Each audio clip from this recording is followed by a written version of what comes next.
మరో breaking news చూస్తున్నాం. BRS Congress పార్టీలు రెండు ఒక్కటేనని జూబ్లీహిల్స్ ఉప ఎన్నికల ప్రచారంలో బీజేపీ నాయకుడు బండి సంజయ్ కీలక వ్యాఖ్యలు చేశారు.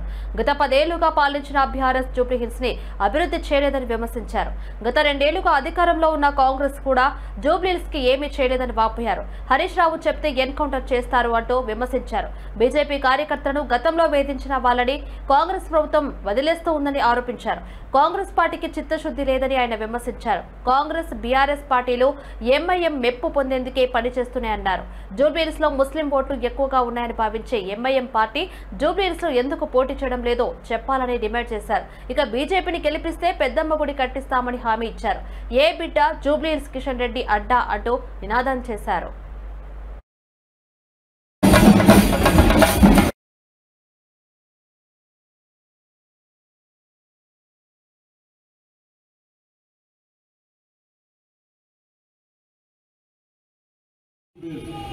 జూబ్లీహిల్స్ అంటే అద్దాల మేడలు, హంగు ఆర్బాటలు ఉన్నాయనుకోండి.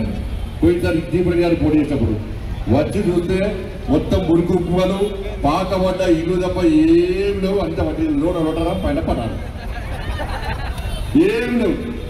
నేనన్నా ఇప్పుడు పోటీ చేయడానికి ఇద్దరు వస్తున్నారు. ఒకరు బీఆర్ఎస్ వాళ్ళు, ఇంకోళ్ళు కాంగ్రెస్ వాళ్ళు.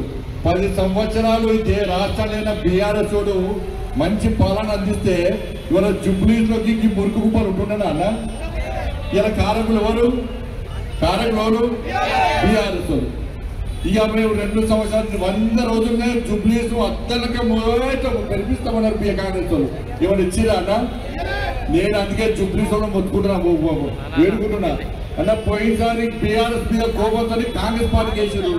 ఏమింటే వాళ్ళు చిప్ప చితికించారు, చిప్ప కూడా పిలిపించుకుంటారు. కాంగ్రెస్ వాళ్ళ మీద కోపంతో బీఆర్ఎస్ వేసి అనుకో మీ గొప్ప కొన్నేరవుతుంది. ఎందుకంటే వాళ్ళు ఇద్దరు గెలిస్తే ఇంట్లో వేసింది ఏంది అంటే ఇక్కడ పెద్ద బిల్డింగ్లకు పర్మిషన్ ఇచ్చుడు, వాళ్ళ దగ్గర కమిషన్ ఇప్పుడు కాస్ట్లీ ల్యాండ్ కబ్జా చేసుడు తప్ప వీళ్ళు వాళ్ళు చేసింది తెలియదు. సైకిల్ మీద తిరిగే స్తోమత లేనోడు, సైకిల్ కూడా లేనోడు బీఆర్ఎస్ వాడు ఇవాళ కార్లు కొనుక్కొని మెడల కిలో బంగారాలు వేసుకొని ఇలా రోడ్ల మీద తిరుగుతున్నాడు. మొన్నటిదాకా ముడత చెట్టుకొని మూలకొన్న కాంగ్రెస్ వాళ్ళు ఇలా కార్లను తిరిగి కబ్జాలు చేసి మనం దోచుకోవడానికి సిద్ధమయ్యారు. కాబట్టి మళ్ళీ కోరుతున్నాను, వాళ్ళిద్దరు ఒకటే